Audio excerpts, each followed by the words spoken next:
Now we'll have Akshay Bahadur on the stage. Just a quick word about Akshay though. Um,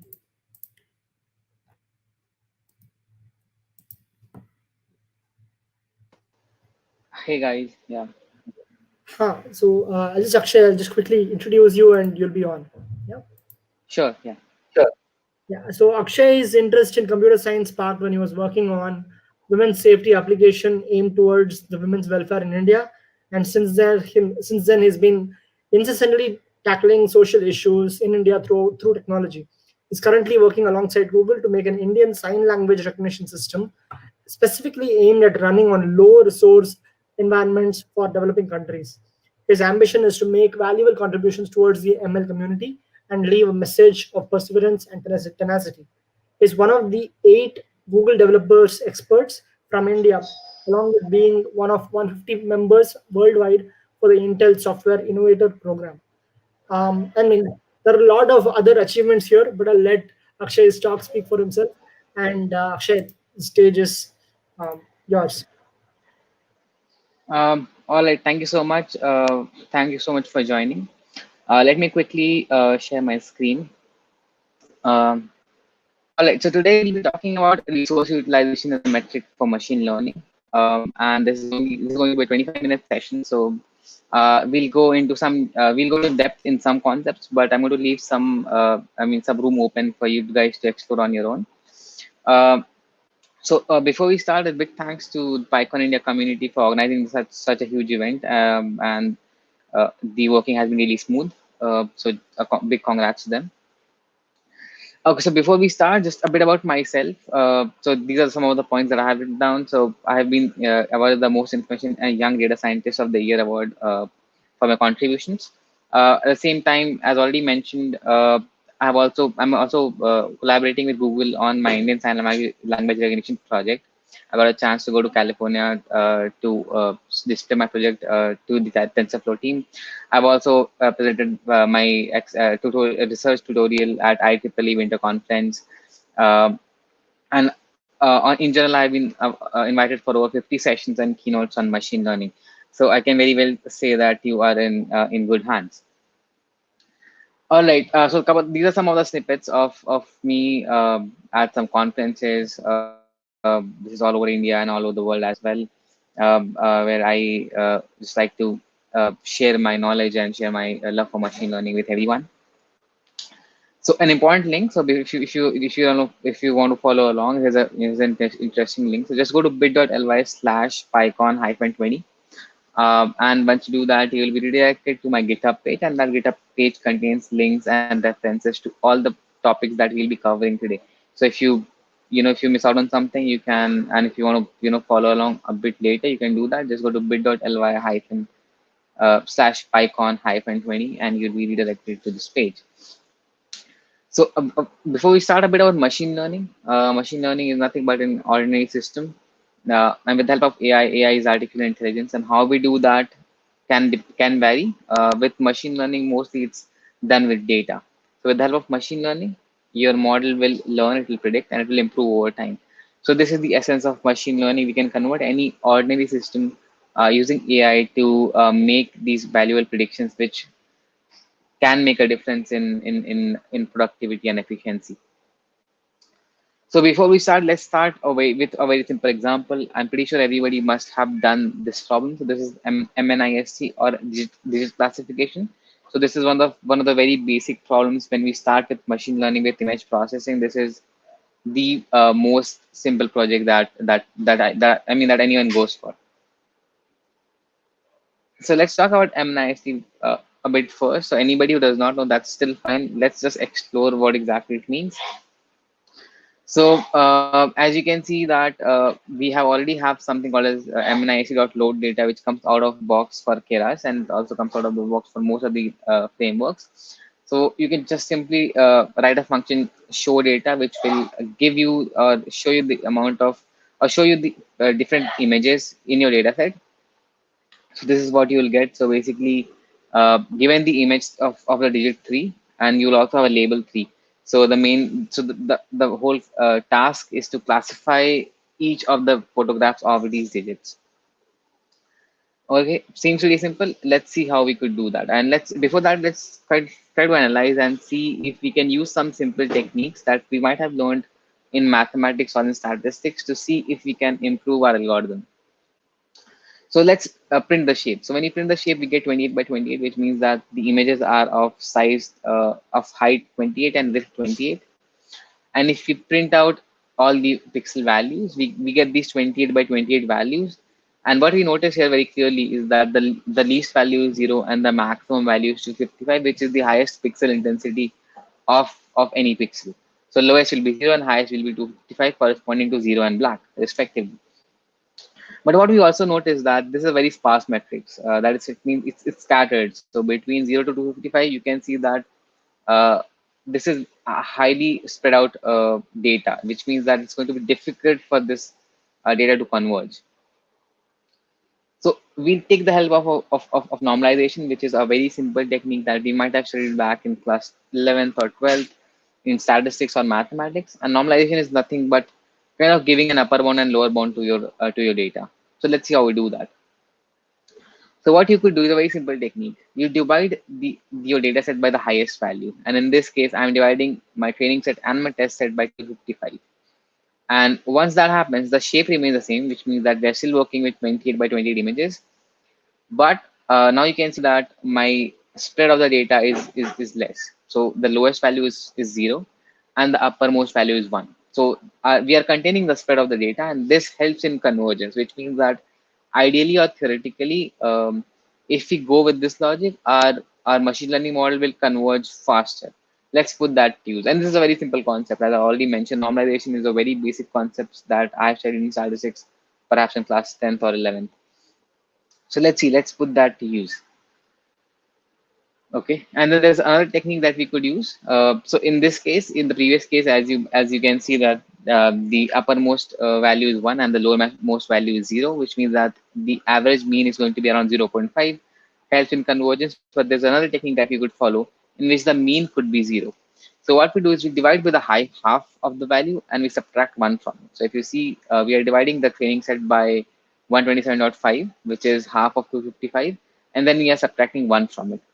So once this happens, you can see that now my lowermost value is -1 and my uppermost value becomes +1. So the mean of our data set now becomes 0.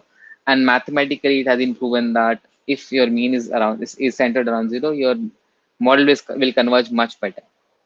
Let's see if that works for us or not. Okay. So now these are a couple of very simple exploratory data analysis.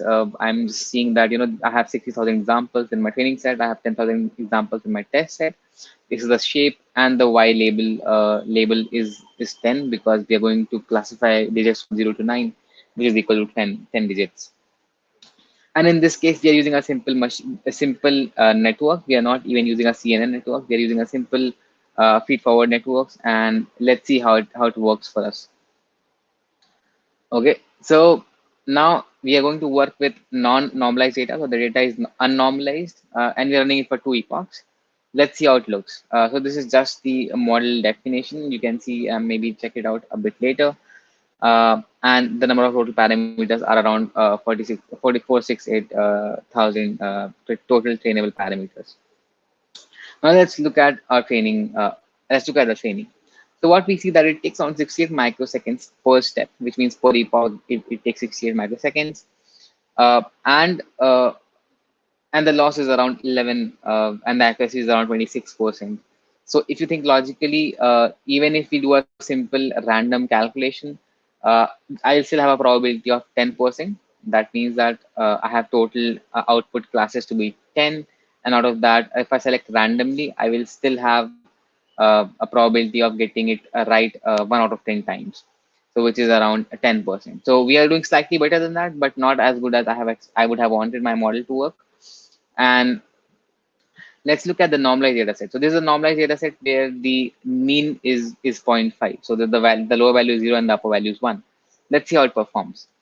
So now it takes a slightly more time, like 21 microseconds per step. But what we realize is that the accuracy is actually increased to 93%. So with the same technique, everything is the same. We're running for 2 epochs. We're using the same model. The only thing that we have changed is the very simple concept of how we normalize our data set. And after normalization, you can see that our accuracy has increased from 26% to 93% in almost the same time. So this means that using a very simple technique called as normalization, which we have studied in mathematics, we were able to increase our accuracy 4 times. And this is something that we will continuously work on just to make sure that our model converge faster and we will be saving resources.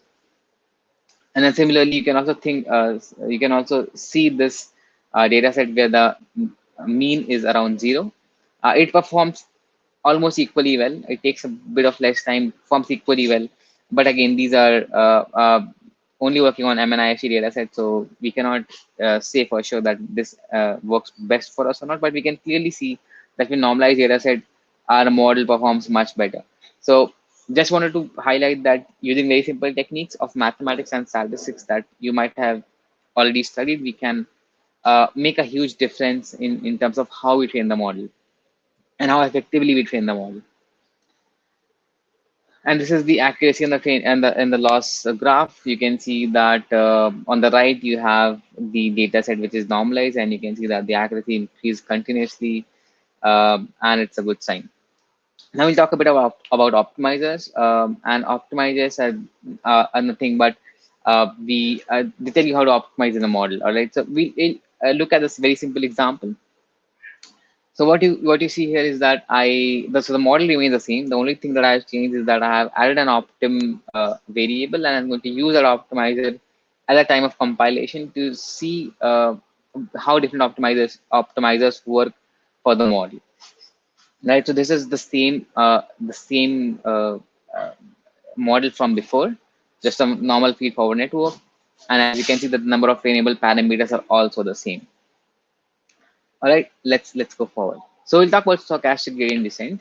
Stochastic gradient descent, if you work on that, you can see that the loss is around 1.3. We are working with normalized data set, and the accuracy is around 54%. So it works well after one epoch. But the main point that I wanted to tell you is that it takes less time. So stochastic gradient descent is mainly used where in places where you don't have a lot of time per step, and your model would like to be converged as quickly as possible. So if let's say I'm working on training on any uh, incoming stream of data, I'm going to use stochastic gradient descent because it works very fast. But let's say if I have a lot of time, maybe I can use RMS prop, which is a much more optimized optimizer, and it takes a bit of more time. But as you can see, that the accuracy is 85% just after one epoch. So different techniques, probably do the same thing. It's just that we have these two different optimizers which have different compatibility, different use cases. But based on your use case, you can choose either of them, and they will work really well for you.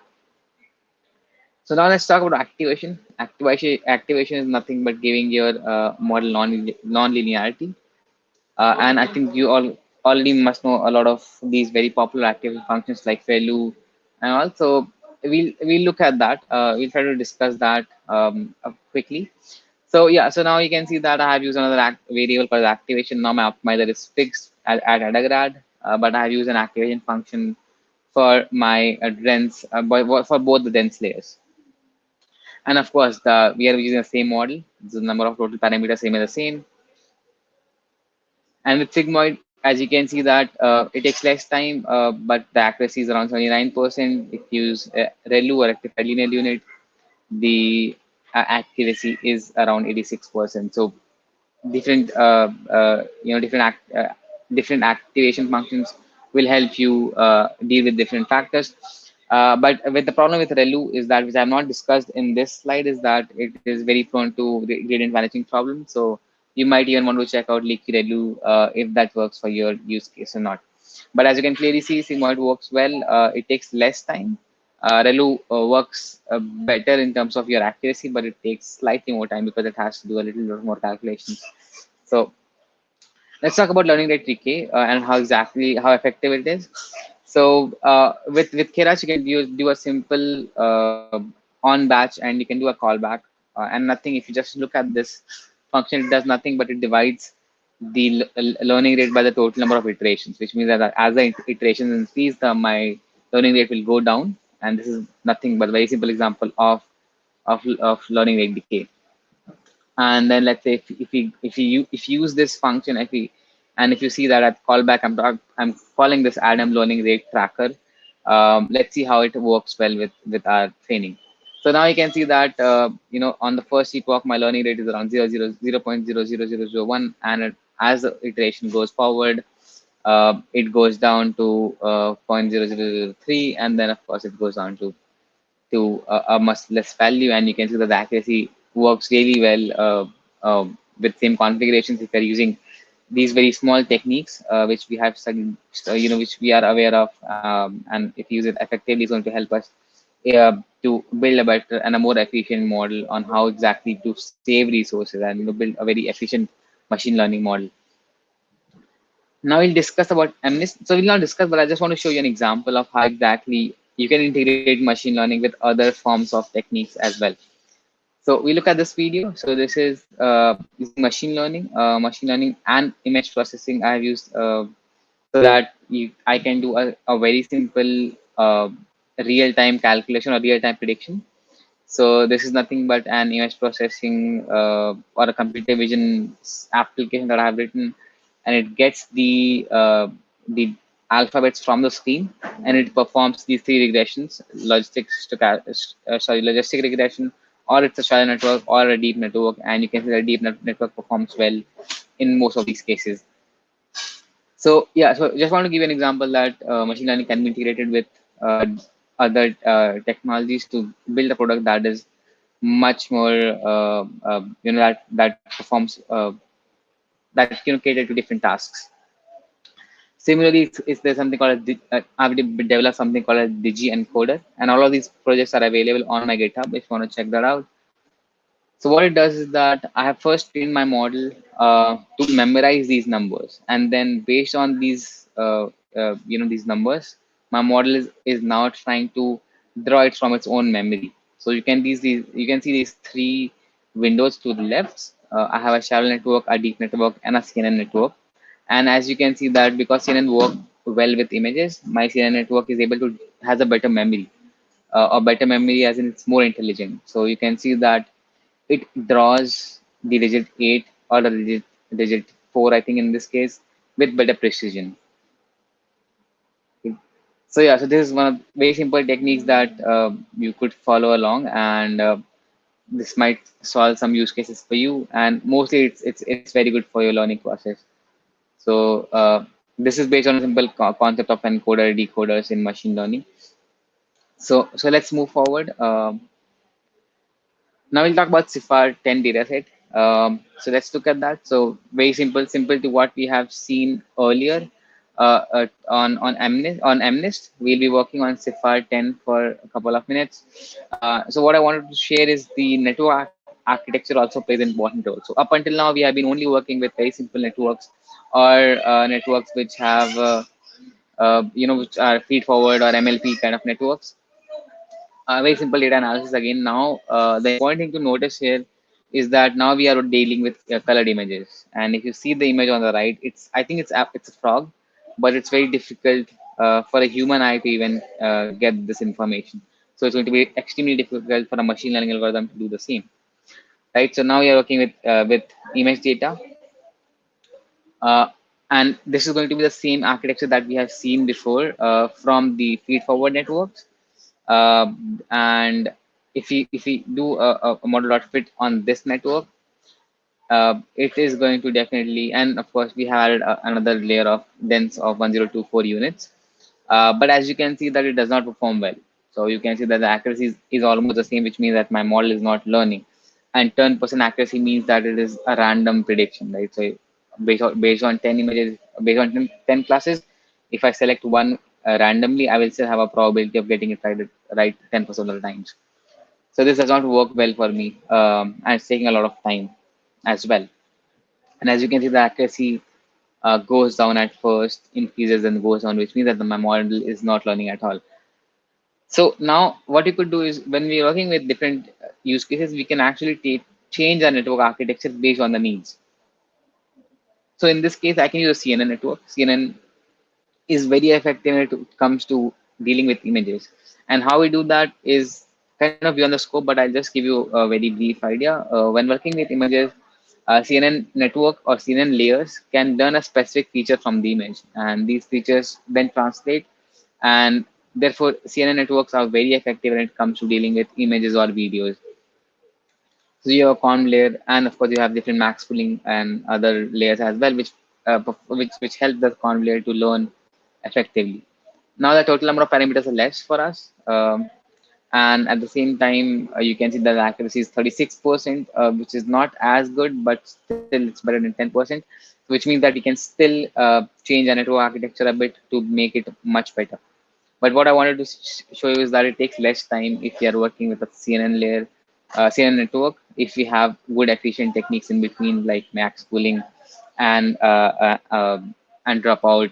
Some of these techniques that you can use, it's going to be really helpful, and it's going to be efficient for the model to learn for a longer period of time. As you can see, the accuracy is increasing over time, which means that we are still learning, and it's a good sign. So we have definitely improved our model based on our information of different networks. Now we're talking about this research paper by NVIDIA. It's called as End-to-End Deep Learning for Self-Driving Cars. I think this came out in 2017, I believe. And if you see that the research paper by NVIDIA, the dataset size is around 2.9 GB zip, and this is the data. So basically, given the image of the road, you are, as a label, you are given the steering angle. Uh, and so these are different images from the dataset itself. And this is the model which is given in the paper, or in the research paper that was shared. This is the model architecture. So what we see here is that the total number of parameters are around 132,000, and the total size of pixel of per image is 66 by 200 by 3, which means that my width is 200, height is 66, and my 3 is the number of channels, which means that it's a colored image. All right. So let's say if we load this entire model, or if we resize the image to 200 by 200, and if we load the entire dataset in memory, it is going to use around 8.7 GB of RAM. And this is something that is very crucial, because if let's say if I'm working on my personal laptop, and if I don't have this machine learning algorithm, it's not going to work well for me, right? So what I could do is I could use a simple concept called as scaling, which is converting my model to 50 by 50 size, and it's going to then give me a RAM usage of 1.1 GB, which is still okay. But what I also want to know is that will it work well for me or not? Because I'm losing information. I've scaled down my images, so this means that I might lose information. And the total size of pixels have gone down. Of course, you can check out the total parameters have also gone down. And if I train this model, it's going to perform well. The loss is going to be go down. It's going to be around 0.14. And this is the time taken, of course. And then, of course, I can use a simple technique called as filtering, which is basically converting my color data to a different filter. I'm using an HSV filter in this case. HSV filter, let's have a look at that. So it basically converts my colored images to somehow black and white images. But HSV is a different, because it gives an special importance to the different gradients or the different saturation or the darkness in your image.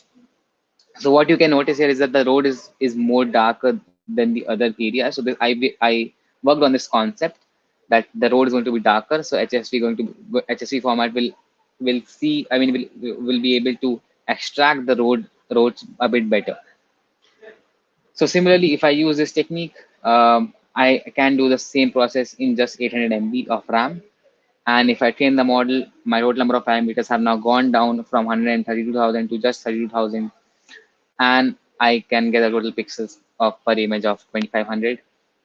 And if I train this, it's going to go to 0.15 and still learning. As you can see that the loss is still going down.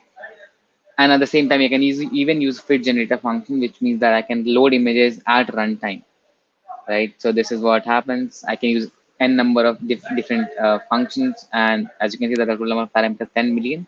But because I'm extracting images at the runtime, I'm not really concerned about having all of that data in my RAM at one point. So as you can see that my loss goes down exponentially, and it takes a lot of time. It takes around 2 seconds per step, and the loss, as you can see, it goes on exponentially. And but the RAM uses of course 12.8 GB of RAM. So this is something that you might want to keep in mind. And this is the simple autopilot that I did, and this is based on the HSV format, which is the least resource intensive format that I just discussed.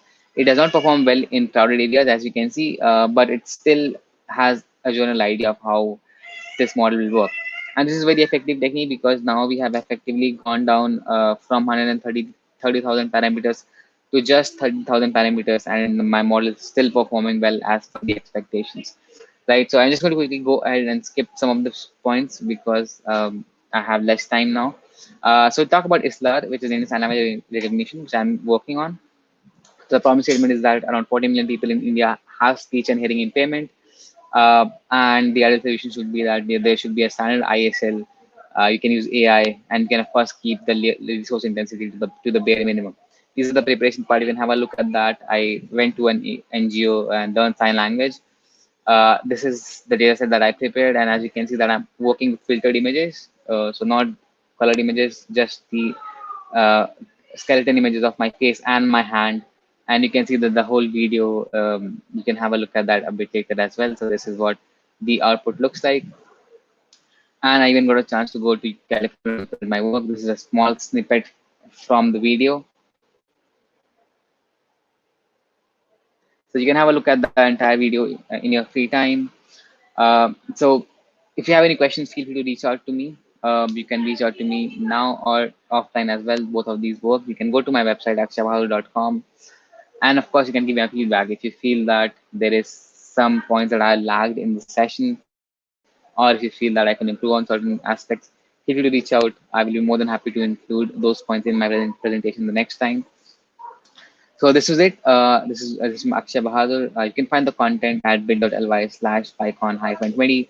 You can find me at akshabahadur.com, and hopefully I'll see you next week. I hope you guys are doing well.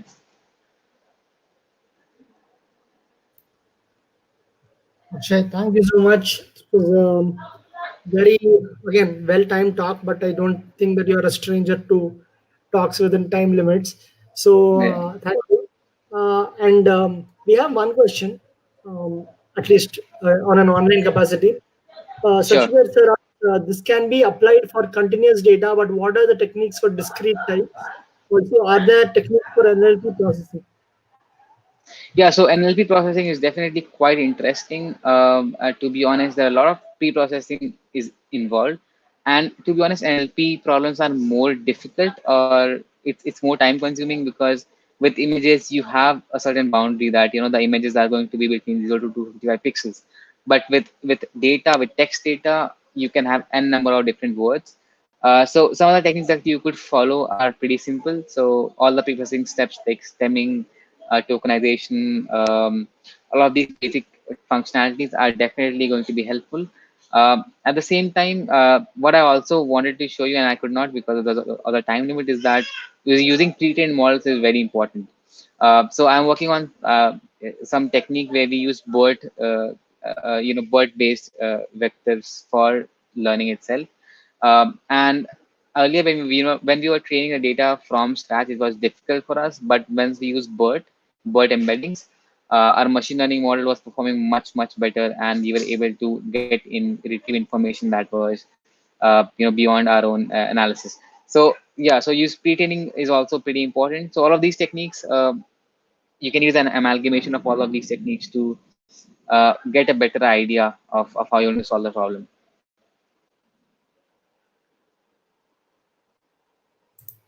Thank you. Hema asks, can you suggest good books for computer vision? Do you have any recommendations or resources, blogs, Um, videos? So computer vision, definitely. I think PyMeth search is very good. PyMeth search blog by Adrian, and one of my friends, Shai Paul, is also working there. One of the great blogs. Apart from that, you can see OpenCV documentation, and then you also have OpenCV.org by Satya Malik, who has a very good course as well as books on OpenCV. What I usually do is I refer to PyMed search, I refer to the documentation, and there is another Udacity nano degree in computer vision. So I hope that answers your question. Sure. I think it will be a lot better for people to copy paste if you also put them in the Zulip chat. I'll be starting a Sure, thread for you to access it. And if sure, you have your slides already available, if you can provide a link for that, that will also be great. Yeah. sure. Yeah, I'll do that. Yeah. Okay. We are exactly at the 6:20 mark, which was like perfect time. So, if and we're so used to like going over time that I'm almost looking for any more questions, but there aren't right now. So if there are any, Akshay will be able to be reached on the Zulip channel for at least a couple more minutes. Am I fine in Sure. assuming that? Yeah. Yeah, Okay. definitely. I mean, you can reach out to me any questions. You can, even ping me on my website or GitHub.